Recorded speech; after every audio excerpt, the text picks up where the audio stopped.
Good morning, everyone. Good morning to all and happy Sunday. So, ఈరోజు 23rd annual day celebrations of Potukuchi Somasundara ట్రస్ట్కి సంబంధించినటువంటి annual day జరుగుతుంది. A huge gathering year.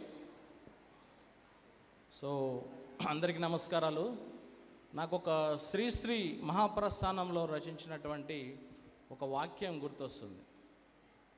నేను సైతం ప్రపంచాగ్నికి సమిధనొక్కటి ఆహుతిచ్చాను. నేను సైతం భువనఘోషకు వెర్రుగొంతుక విప్పిమోచాను.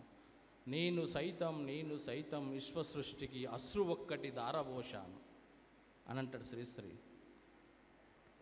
ఇక్కడ ఎందుకు మహాప్రస్థానంలో ఉన్నటువంటి వాక్యాన్ని నేను ఇక్కడ ఉదాహరించానంటే, ఇక్కడ శ్రీనివాస్ గారు ఈ పిల్లల కోసం, వాళ్ళ బాగు కోసం చేస్తున్నటువంటి ఇలాంటి కార్యక్రమాలను చూసినప్పుడు అలాంటి వాక్యాలు గుర్తుకొస్తాయి. సో నా దగ్గరికి వాళ్ళ శిష్యులు పోలీస్ స్టేషన్కి వచ్చి మాట్లాడినప్పుడు ఆయన ఫోన్లో మాట్లాడినటువంటి తీరు అయితేంది, ఆయన ఫ్యాషన్ అయితేంది, ఆయన ఆనెస్ట్ అయితేంది, అంబుల్నెస్ అయితేంది నాకు చాలా నచ్చాయి. సో ఆయన మాట్లాడిన తీరు, మీరు రావాలి సార్ ఈ ప్రోగ్రామ్కి అని చెప్పడం అనేది కూడా నాకు ఎంతో ఆనందాన్ని కలిగించింది. ఎంత బిజీ షెడ్యూల్ ఉన్నప్పటికీ రోజు బోనాలు స్టార్ట్ అయినాయి మా దగ్గర. నిన్ననే నైటు జగన్నాథ రథయాత్ర ప్రోగ్రామ్స్ అయినాయి, లేట్ నైట్ దాకా. అయినా కానీ మీ అందరినీ కలుసుకోవాలనే ఉద్దేశంతో, మీతోటి ఒక 4 మాటలు పంచుకోవాలనే ఉద్దేశంతో ఇక్కడికి రావడం జరిగింది. సో చాలా సంతోషం.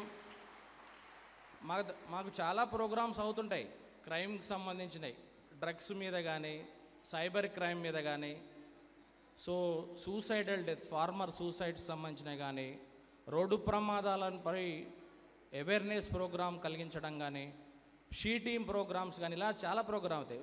This is a unique and separate program among the all. So కాబట్టి మీ ప్రోగ్రామ్ని అందరూ ఎంజాయ్ చేయాలని చెప్పేసి కోరుకుంటున్నాము. సో అదేవిధంగా ఇంతకుముందు ఒక మేడం మాట్లాడుతూ విలువలతో కూడినటువంటి ఎడ్యుకేషన్. సో అది చాలా సంతోషం. ఎందుకంటే I can give one example. Doctor B R Ambedkar marriage ఎక్కడైందో తెలుసా? చేపల మార్కెట్లో అయింది ఆయన మ్యారేజ్. ఎందుకు చేపల మార్కెట్లో అయింది? ఆయనకి ఫంక్షన్ హాల్ మాట్లాడుకునేటటువంటి స్తోమత కూడా లేదు. సో ఆయన ఇల్లు కూడా చాలా చిన్నది, 14 మంది సంతానం. సో తెల్లవారుజామున చేపల మార్కెట్లో ఎవరు ఉండరు, 4 గంటలకు 5 గంటలకు, 6-7 నుంచి చేపలు తర్వాత కస్టమర్స్ స్టార్ట్ అవుతారు. సో 4-5 గంటలకే అయినటువంటి ఎర్లీ మార్నింగ్ మ్యారేజ్ అది. ఎవరు ఉండరు కాబట్టి చేపల మార్కెట్లో దిమ్మె మీద మ్యారేజ్ అయింది ఆయన. సో ఆయన ఎందుకు ఇంగ్లీష్ మీద, అంటే అంత పేదరికం నుంచి వచ్చినటువంటి ఒక వ్యక్తి మహారాష్ట్రలో అంత ఇంగ్లీష్ మీద, ఒక ఇండియన్ కాన్స్టిట్యూషన్ని డ్రాప్ చేసేటటువంటి అంత కమాండ్ ఎలా వచ్చింది? ఒక కొలంబియా యూనివర్సిటీ వరకు పిహెచ్డి, ఫిలాసఫీలో పిహెచ్డి, ఎకనామిక్స్లో పిహెచ్డి చేసినటువంటి, పొలిటికల్ సైన్స్లో పిహెచ్డి, అన్ని లారెట్స్ ఎవరికి లేవు. సో అది ఎలా వచ్చింది? ఇంగ్లీష్ మీద అంత కమాండ్, అంటే ఆయన యొక్క డెడికేషన్. ఇప్పుడు నేను ఎందుకు చెప్తున్న ఎగ్జాంపుల్ అంటే, ఇప్పుడు శ్రీనివాస్ గారు మీ అందరినీ చదివిస్తున్నారు. డాక్టర్ బిఆర్ అంబేద్కర్ గారు కూడా ఒక మహా వ్యక్తి చదివించాడు. ఎవరైనా? కొల్హాపూర్ మహారాజ్, షాహు మహారాజ్ ఫ్రమ్ మహారాష్ట్ర. కొల్లాపూర్ అంటే మహబూబ్ నగర్లో ఉన్న కొల్లాపూర్ కాదు, మహారాష్ట్రలో ఉన్నటువంటి కొల్లాపూర్ యొక్క సంస్థానం యొక్క కింగ్ అయిన షాహు మహారాజ్ యొక్క ఆర్థిక సహాయంతో ఆ రోజు అమెరికా పోవటం జరిగింది, కొలంబియా యూనివర్సిటీకి. ఆ రోజు షాహు మహారాజ్ యొక్క ఆర్థిక సహాయంతో లండన్లో, కేంబ్రిడ్జ్ యూనివర్సిటీలో లండన్లో ప్రవేశం పొందాడు. సో ఎవరో ఒకళ్ళు వెనక ఒక వ్యక్తి సపోర్ట్ ఉండాలి. సో ఆయన లండన్లో 1000 రోజులు ఉన్నాడు. 1000 రోజులు ఉన్నటువంటి లండన్లో ఆయన ఎవ్రీడే సగటున 16 గంటలు లండన్ లైబ్రరీని యూజ్ చేసుకున్నాడు. ప్రపంచంలో ఇప్పటి వరకు అత్యధిక పుస్తకాలు చదివినటువంటి వ్యక్తిగా కార్ల్ మార్క్స్, కమ్యూనిజం పితామహుడు. అదేవిధంగా Joseph Mazzini, Italy founder and Italy యొక్క పితామహుడు. అండ్ మూడో వ్యక్తి డాక్టర్ బిఆర్ అంబేద్కర్. దాదాపు 16,000 గ్రంథాలను అవపోసన పట్టాడు 1000 రోజులలో. సో అందుకనే ఆయనకి ఇంగ్లీష్ మీద అంత కమాండ్. సో ఆయన లండన్ పోయినా కానీ ఆయన యొక్క వ్యామోహాల పట్ల చవి చూడలేదు. మద్యం కానీ మాంసం కానీ ముట్టలేదు. ఆ క్లైమేట్లో కూడా భార్యకి ప్రామిస్ చేసిపోయాడు కాబట్టి ఆయన అటు సైడ్ కూడా చూడలేదు. Same Mahatma Gandhi also. మహాత్మా గాంధీ దక్షిణాఫ్రికా పోయాడు ఒక కేసు గురించి as a advocate. He was not a freedom fighter at that time. Before freedom fighter he was a advocate. He went to South Africa. South Africa పోయినప్పుడు సౌత్ ఆఫ్రికా కోర్టులో English ద్వారా judge ముందు నిలబడ్డప్పుడు జోహాన్స్బర్గ్లో ఆయనకి ఇంగ్లీష్ మాట ఒక్క పదం కూడా బయటకు రాలేకపోయింది. ఆ భయానికి తడబడ్డాడు. భారతీయ సంప్రదాయటువంటి వస్త్రం తలపాగా చుట్టుకొని పోయాడు కోర్టులోకి. ఇంగ్లీష్ పదాన్ని పలకలేకపోయాడు భయానికి. అంతా ఇంగ్లీష్ దూరాలు ఉన్నారు, ఇంగ్లీష్ అడ్వకేట్స్ ఉన్నారు అందులో దక్షిణాఫ్రికాలో. South Africa also is one of the colony of United Kingdom, భారతదేశం లాగా. సో తర్వాత ఆయన అనుకున్నాడు, అరే నేను ఇట్లా ఇంత పిరికిగా ఉంటే లాభం లేదు, ఇంగ్లీష్ నేర్చుకోవాలి, ఇంగ్లీష్ మీద కమాండ్ సాధించాలి, లాంగ్వేజ్ పట్ల లిటరేచర్ పట్ల కమాండ్ సాధించాలని చెప్పేసి ఆయన ఈ కేమ్ బ్యాక్ ఫ్రమ్ కోర్ట్. అక్కడే ఉండి ఆయన 1 నెల రోజులు 2 నెలలు అద్దం ముందు ప్రాక్టీస్ చేశాడు స్పీచ్ని, ఇంగ్లీష్ని.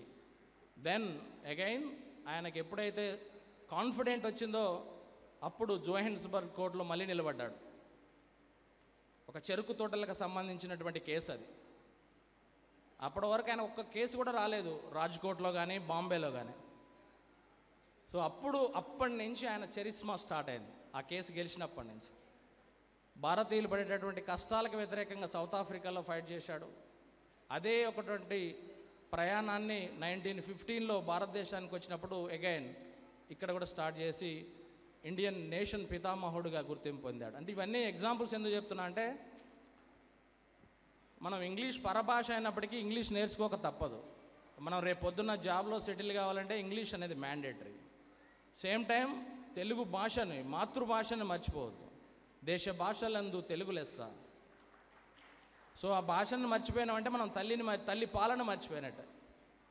సో రెండు కూడా మనకి same.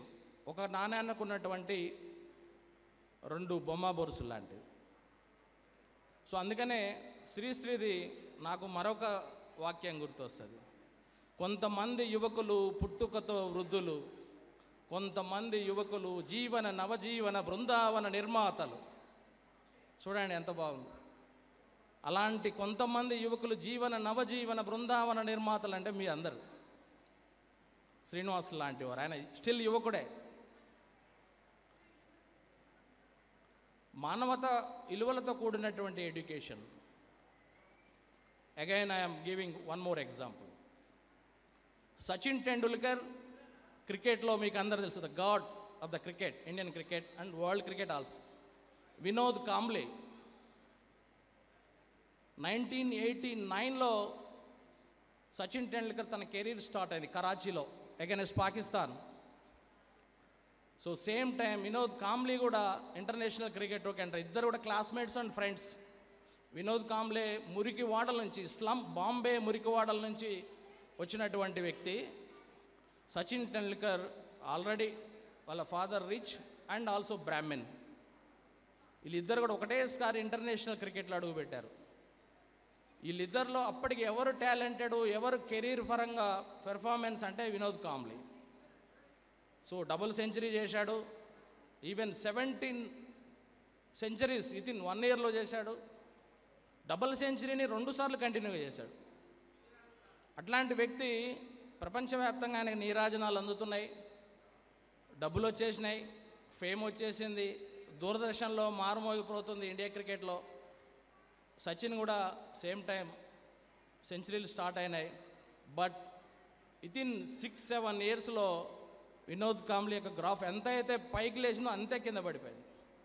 The reason behind that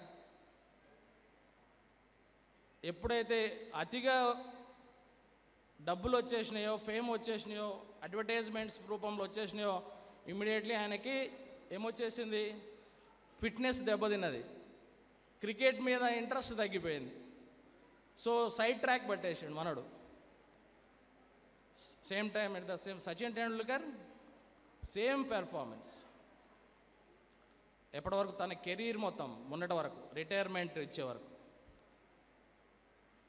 sports రంగంలో భారతరత్న తీసుకున్నటువంటి ఏకైక వ్యక్తి సచిన్ టెండూల్కర్. భారతరత్న దాకా ఎలా ఎదగలిగాడు? అంత అంబుల్ మ్యాన్. సీనియర్లు పైన పడుకుంటే ఆయన కింద పడుకునేవాడు చాప మీద. అలాంటి డెడికేషన్. కెన్యా మీద 1999 వరల్డ్ కప్లో వాళ్ళ ఫాదర్ చనిపోతే అంత్యక్రియలకు అటెండ్ అయ్యి కోచ్ కానీ కెప్టెన్ కానీ అందరూ కూడా బీసీసీఐ వద్దని చెప్తున్నా కూడా 99 వరల్డ్ కప్ సెమీఫైనల్లో కెన్యాకి వ్యతిరేకంగా అంత్యక్రియలైన నెక్స్ట్ డేనే బ్యాట్ పట్టుకొని దిగాడు గ్రౌండ్లో. చూడండి డెడికేషన్ ఆన్ ద కంట్రీ. ఆ మ్యాచ్లో 154 రన్స్ చేశాడు. 154 రన్స్ చేసి ఫాదర్కి డెడికేట్ చేశాడు. అంటే ఆ కళ్ళల్లో నీళ్లు నింపుకొని ఆడాడు మ్యాచ్ని. అంటే ఆ మ్యాచ్ అది ఆడకపోతే మన ఇండియా ఫైనల్కి పోదు. సో అంటే ఇక్కడ మనం ఇది ఎగ్జాంపుల్, లైఫ్ లెసన్. మనం అందుకనే ఒక ఎత్తు ఎదిగామంటే మనం జలసీ రాకూడదు, అత్యాస రాకూడదు, అప్పుడే మనం గర్వం రాకూడదు. సో అంబుల్నెస్ అనేది ఇంపార్టెంట్ ఇక్కడ చెప్పదలుచుకున్నాను. మీరందరూ కూడా మంచి ట్రాక్లోకి రావాలని చెప్పేసి కోరుకుంటున్నాను. అందరూ మన అంటే మూస పద్ధతిలో ఐఐటి నీట్ అందరూ డాక్టర్లు, ఇంజనీర్లు అయితే దేశానికి మరి పోలీస్ ఆఫీసర్స్ ఎవరు, అడ్వకేట్స్ ఎవరు, సైంటిస్టులు ఎవరు? ఇస్రో ఉన్నది దేనికి, నాసా ఉన్నది దేనికి? సునీతా విలియమ్స్ని మీరు ఎగ్జాంపుల్ తీసుకోండి. సునీతా విలియమ్స్ చూడండి, మనం ఒక 5 నిమిషాలు కరెంటు పోతేనే చీకట్లో మనం ఉండలేము, భయపడిపోతాం. అలాంటిది 9 months పైన స్పేస్లో, మామూలు మాటలు కాదు, స్పేస్ షటిల్ ఎక్కడికి పోతుందో తెలియదు, అది గమనం కూడా తప్పిపోయింది. సో అలాంటి స్పేస్ షటిల్లో అంత గుండె నింపరంగా ఉంది. ఈవెన్ ల్యాండ్ అయ్యేటప్పుడు కూడా సముద్రంలో ల్యాండ్ అయింది. సో వాళ్ళని మనం ఎగ్జాంపుల్ తీసుకో. నీకు ఒక ఎగ్జాంపుల్ చెప్తాను, మాట్లాడవచ్చు కదా? టైం రిస్ట్రిక్షన్ ఉందా? Okay. Arunima Sinha is a national volleyball player. ఆమె 2011లో పద్మావతి ఎక్స్ప్రెస్లో లక్నో నుంచి ఢిల్లీ పోతుంది ట్రైన్లో. National volleyball player. ఎందుకంటే ఇక్కడ అమ్మాయిలు ఎక్కువ మంది ఉన్నారు కాబట్టి చెప్తున్నాను. పోతున్నప్పుడు దారిదోపిడి దొంగలు ట్రైన్లో మిడ్నైట్ ఆమె దగ్గరకు వచ్చి ఆమె మెడలో ఉన్నటువంటి చైన్ లాక్కొని ఆమె రన్నింగ్ ట్రైన్లో నుంచి దోసేశారు అరుణిమా సిన్హాని. సో ఆమె కింద పడిపోయింది ట్రాక్ మీద, ట్రైన్ వెళ్ళిపోయింది, కాళ్ళు మించి వెళ్ళిపోయింది. లెఫ్ట్ లెగ్ డికాప్టివేట్ అయిపోయింది, కట్ అయిపోయింది. సో తర్వాత ఎర్లీ మార్నింగ్ ట్రాక్ మ్యాన్ గమనించి ఏమెవరో పడిపోయింది ట్రైన్లో అని చెప్పేసి హాస్పిటల్లోకి షిఫ్ట్ చేస్తే కోమాలో ఉండి చాలా రోజుల తర్వాత మళ్ళీ అప్పుడు తెలిసింది మన నేషనల్ వాలీబాల్ ప్లేయర్ అని. సో ఆపరేషన్ చేశారు, కృత్రిమ ఆర్టిఫిషియల్ జైఫూర్ లెగ్ని పెట్టారు. సో ఆమె వాలీబాల్ని అయితే పాపం ఆమె లైఫ్లో వాలీబాల్ లేకుండా పోయింది. But she have taken one challenge. నా కాలు పోయినా కానీ నేను దీంతో ఆపొద్దు అని చెప్పేసి ఏం చేసింది తెలుసా? మౌంటైనీరింగ్లో శిక్షణ పొందింది. మౌంటైనీరింగ్ అంటే పర్వతారోహణ శిక్షణ పొంది దాంట్లో ఎక్స్పర్టైజ్ అయింది. వితిన్ 2-3 yearsలో ప్రపంచంలో అతి ఎత్తైనటువంటి శిఖరం ఏది? ఎవరెస్ట్. ద మౌంట్ ఎవరెస్ట్ని మీద 8,848 మీటర్స్ ఉన్నటువంటి మౌంట్ ఎవరెస్ట్ మీద కుడికాలు పెట్టింది. చూడండి, అంటే ఇక్కడ ఆత్మవిశ్వాసాన్ని కోల్పోలేదు. ఒక కాలు పోయింది కదా, ఇంకా నేనేం చేస్తా, నాతోటి ఏం కాదు అనుకోలేదు. సో పట్టుదల అనేది ఇంపార్టెంట్. సేమ్ మలాలో ఆల్సో నోబెల్ ప్రైజ్ని అతి చిన్న వయసులో తీసుకున్నటువంటి బాలిక ఎవరు? యూసఫ్జాహి మలాలా, ఆఫ్ఘనిస్తాన్, కాబూల్.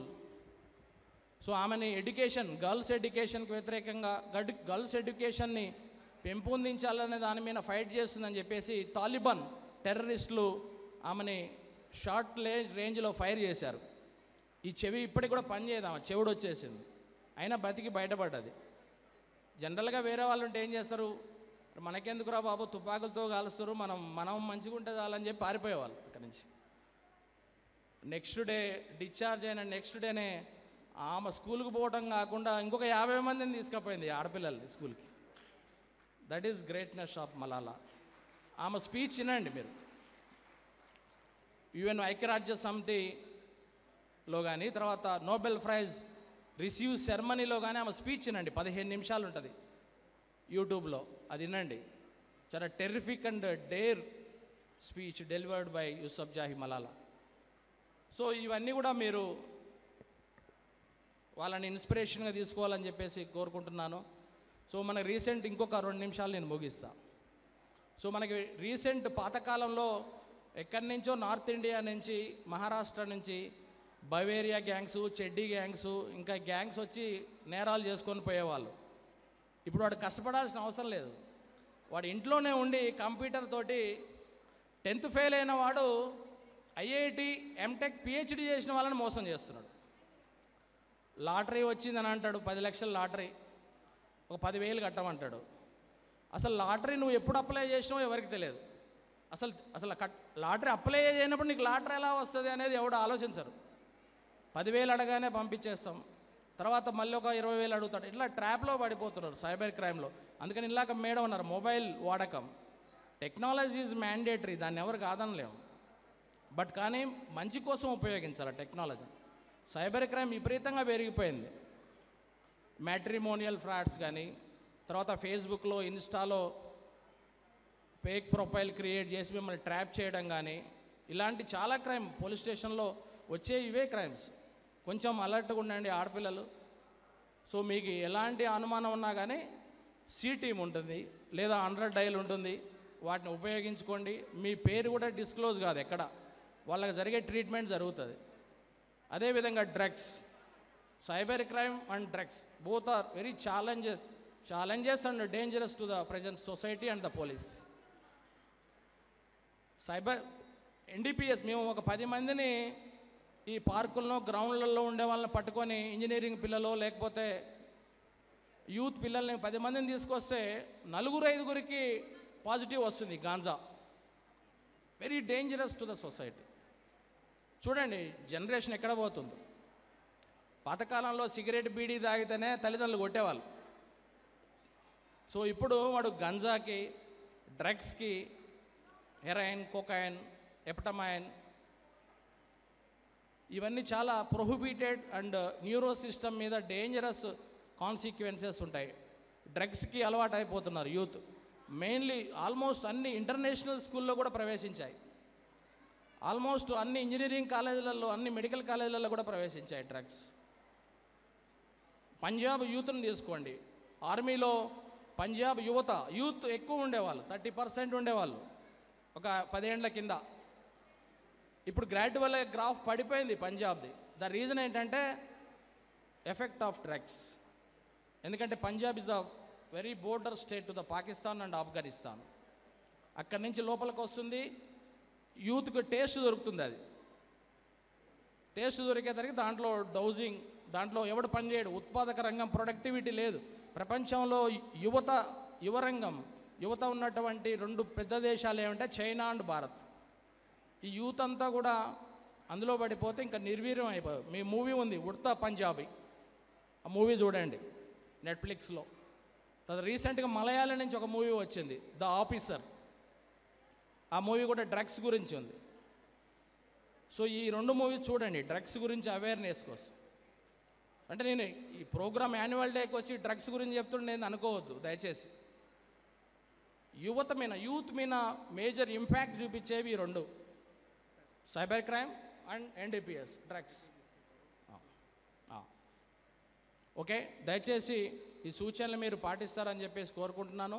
ఇంకా మీకు ఎనీ ప్రాబ్లం, ఏదైనా హరాస్మెంట్ కానీ, సైబర్ క్రైమ్, స్టాకింగ్ కానీ, సైబర్ బుల్లియింగ్, సైబర్ హరాస్మెంట్ ఏదున్నా కానీ మీరు ఫ్రీగా మీరు పోలీస్కి కాల్ చేయొచ్చు, 100 డైల్ కాల్ చేయొచ్చు, షీ టీమ్ కాల్ చేయొచ్చు. మీరేం భయపడాల్సిన అవసరం లేదు. మీ ఇన్ఫర్మేషన్ కూడా బయటికి డిస్క్లోజ్ కాదని చెప్పుకుంటూ ఇంత మంచి ప్రోగ్రాం పెట్టి మీతో ఒక 4 మాటలు షేర్ చేసుకునే అవకాశం నాకు కలిగించినందుకు, అదేవిధంగా పేరెంట్స్ కూడా ఇంతమంది వచ్చినందుకు అందరికీ కూడా ధన్యవాదాలు చెప్తూ నాకు ఈ అవకాశం కల్పించిన శ్రీనివాస్ గారు అండ్ వాళ్ళ టీం అందరికీ కూడా కృతజ్ఞతలు తెలుపుతూ ముగిస్తున్నాం. Thank you very much.